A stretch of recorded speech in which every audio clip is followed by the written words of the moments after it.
L'IA est aussi vieille que vos grands-parents. Non, vraiment. Pendant que Elvis Presley lançait sa carrière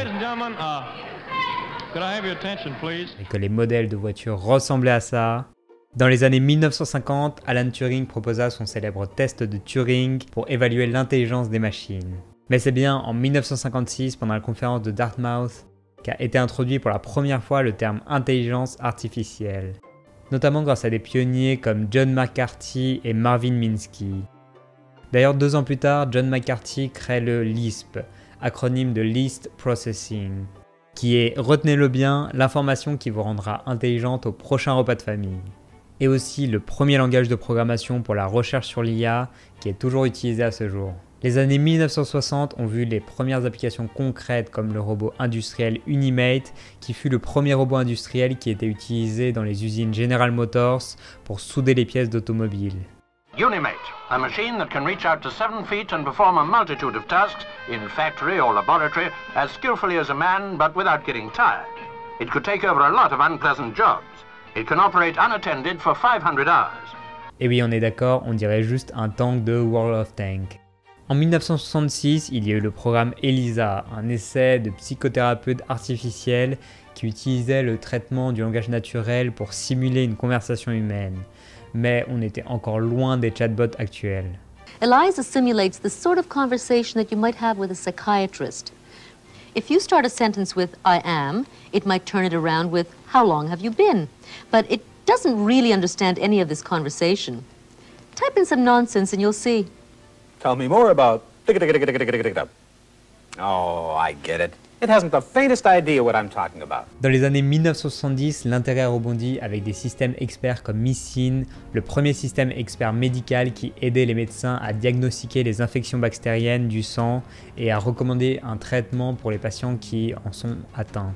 À la suite de ça, on a eu le droit à un hiver de l'IA, quelques années pendant lesquelles le domaine de l'IA n'était pas très excitant en raison de la commercialisation décevante des systèmes d'experts et de l'épuisement des finances. C'est seulement dans les années 1990 qu'on a assisté à un regain d'intérêt grâce à des succès médiatiques, notamment lorsque Deep Blue d'IBM bat le champion d'échecs Garry Kasparov en 1997. Un grand moment. Les années 2000 ont marqué le début des deep learning, avec des réseaux de neurones artificiels devenant populaires grâce à l'augmentation de la puissance de calcul et du big data. En 2003, la NASA pose 2 rovers sur Mars, Spirit et Opportunity, qui naviguent à la surface de la planète sans intervention humaine. Et quelques années après, Twitter, Facebook, YouTube ou encore Netflix commencent à utiliser l'IA dans le cadre de leurs algorithmes de publicité et d'expérience utilisateur. Vous vous souvenez peut-être, en 2011, Watson, aussi développé par IBM, gagne le jeu télévisé Jeopardy contre des champions humains, et c'est assez remarquable que ce jeu est basé sur une connaissance profonde du langage humain. Ce qui a démontré la capacité impressionnante de l'IA à comprendre et à traiter le langage naturel. La même année, Apple lance Siri, le premier assistant virtuel qui raconte des blagues. En 2016, AlphaGo, développé par DeepMind, a battu le champion du monde de Go, Usain Bolt, un exploit considéré comme une avancée majeure pour l'IA. 对我而言就是对围棋的上帝。阿尔法狗出现之后，可能真的我对人生啊，包括不是仅是围棋，对人生啊也有巨大的一个改变和看法。 En 2019, AlphaStar de Google atteint le niveau grand maître dans le jeu vidéo StarCraft 2, surpassant la plupart des joueurs humains à l'exception des 0,2%.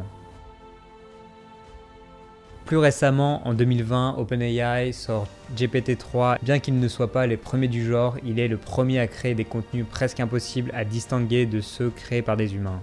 Aujourd'hui, tout s'accélère et j'ai l'impression qu'on va rentrer dans une nouvelle ère petit à petit, celle du débat sur l'éthique de l'IA et ses implications sociétales. L'IA est partout et va impacter tout le monde et on va voir ça dans la prochaine vidéo. Et n'oublie pas de t'abonner à la newsletter et allez, à plus!